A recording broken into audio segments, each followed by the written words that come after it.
Hearing aids are a modern miracle. The more they are on your child's ears and working, the less your child's hearing loss will have an effect on speech and spoken language development. It can be tricky to keep those miracles of modern technology on those little ears, though. It just takes a little practice. This video is about strategies to help you keep on keeping on. In part 1, we talked about the importance of keeping hearing aids on right up to and right after your baby sleeps. Lots of great language happens as you connect through song, books, and conversation with baby right up to sleep time. And waking up is a great time for baby to reconnect with you through the sound of your voice. Hearing your voice and all the things you say clearly is so important. So try to keep hearing aids on when eyes are open, even as those eyes are starting to close. Now tell yourself, when my baby wakes, then I will work to keep hearing aids on. Read these lines and agree to try. Let's do some planning while baby sleeps. In part 2, we talked about weather challenges and challenges with going places. Today, let's look at common activities you do with baby and challenges that might happen. And after that, we can talk about challenges that seem to pop up from nowhere and about how we can still be ready for them. So, activities. What do babies do? Sleep we have covered. Eat and play are the other two that make up the big three. Let's look at keeping hearing aids on during these activities in your baby's day. All right, your baby's eyes are open. Remember our goal, eyes open, ears on. Let's get those hearing aids on ears so your baby can make the most of what you have to say. Have a toy that's fun to hold handy by the crib. It could be that this toy is only seen while hearing aids are being put on. This is your distraction toy that helps you work to get hearing aids in place. While the hearing aids are being put on, talk about what you're doing so that baby will start to connect to you through your voice. Once he starts to use sound to connect to what's going on around him, taking the hearing aids off will make him feel disconnected.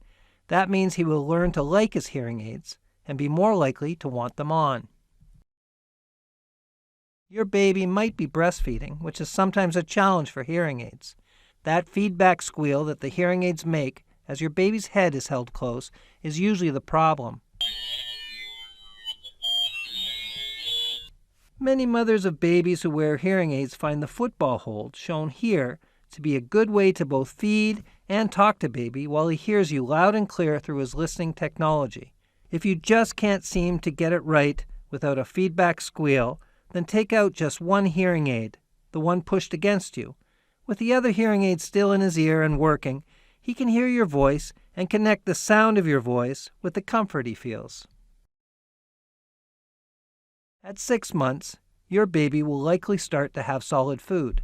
Sometimes it'll seem that more applesauce went on the baby than in the baby. The worry is that the hearing aids will get dirty. It's important not to solve the problem by taking the hearing aids off. Pilot caps help to keep hearing aids out of the splash zone. Mealtime is a very valuable time for language learning as you say, ah, for the airplane spoon. Ask him if he wants more and talk about all of the new things he might be tasting. If the hearing aids do get splattered, give them a quick wipe and get back to talking. Another nice time for you and baby to connect through language is bath time. It is true that some parents of children who wear hearing aids keep them on in the bath. Of course, this is a little risky and riskier as your child gets older and the water gets deeper. Water splashes up too. If the hearing aids fall in and get wet, it could mean your child is without good hearing until the hearing aids are repaired. That's a scary thing to risk. If you keep the hearing aids on right up to the point you put them in the tub, your baby can benefit from lots of language as you talk about what's happening. As soon as he is out, dry baby off and put the hearing aids right back on so you can talk some more. Take pictures during bath time and make a book that you can share with baby about what you might have said while the hearing aids were off. When infants play on their own, parents worry about the hearing aids. Clips are a good option so that if a hearing aid comes off, it won't go missing. Cords can attach to the back of clothing with a clip here and to the ear hook of the hearing aids here. Parents might just find a hearing aid hanging and then work to pop it back in. That beats retracing steps to find where baby might have dropped it. Now that we have covered common and predictable activities in your baby's day, let's now talk about problems that pop up when maybe we weren't expecting them to. Let's call these challenges the unpredictables. When faced with a particular and unexpected challenge regarding hearing aids, an important resource might be someone who has already been in your situation. You need to belong to a parent group. Whether online or in person, connecting and sharing with other parents may be your most valuable source of information. Other parents can help solve problems that stump you, problems that may have stumped them until they found a solution. What about if another curious child at daycare is always trying to grab your child's hearing aids? How do you advise the daycare worker? What's the best strategy? Another parent has probably been there. Today, with social media, there are many groups you can join which can give you access to hundreds or thousands of experienced parents that might help you get through a sticky problem. The biggest unpredictable of all is your baby himself. Your baby might challenge keeping hearing aids on by being fussy, looking for attention, during teething, or just because he is tired. Notice that these three problems are not related to his ears or hearing. When that's the case, it's always better to put the hearing aids back on. Remember to use your distraction skills. If you suspect your child is being bothered by the hearing aids, though, maybe because of a rough edge of a new ear mold or by a sore ear from an ear infection, for example, use your best judgment and your connection to your baby to best decide what to do. Of course, your audiologist can help with problems related to comfort of the hearing aids. A month or two before your child's first birthday, he might just learn how to get your attention by taking off the hearing aids. By then, he has become an expert at reading your expressions, and he knows how to act to get an effect. So that this doesn't become a bigger problem than it needs to be, make sure you don't give him that big reaction he's after.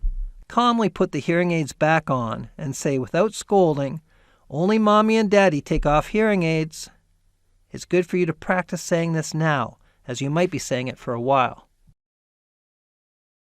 We still need to talk about when your baby just might be curious. As your baby grows, they learn to use their hands to discover. Socks are pulled off, hats are thrown, and yes, hearing aids are pulled.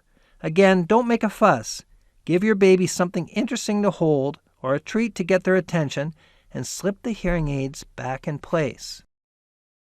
Some parents use a bonnet called a pilot cap during this time, which can be used until hearing aids are worn as a habit, and your child would rather have them on and working. The final point to make about the unexpected challenges you face concerns batteries suddenly dying during your child's day to listen.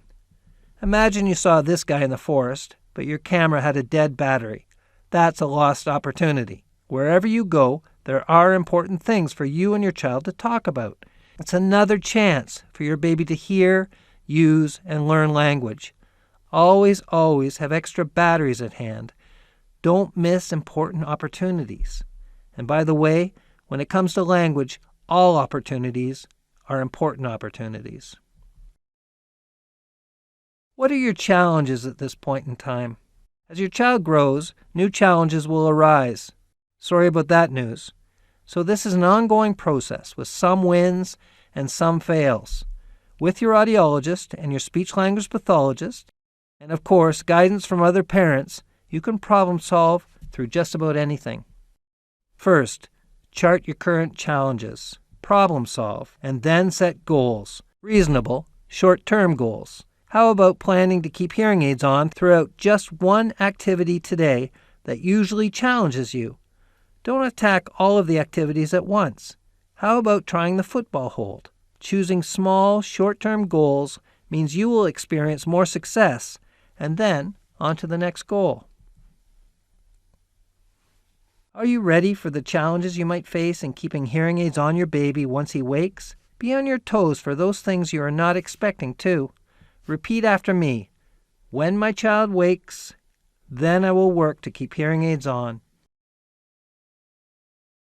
For 3 videos, we have talked about hearing aid challenges. That's because it's not easy. Not easy, But most parents find a way, because you now know how important hearing is to your child's speech and language development. You also know it's well worth the work. Remember to keep on keeping on.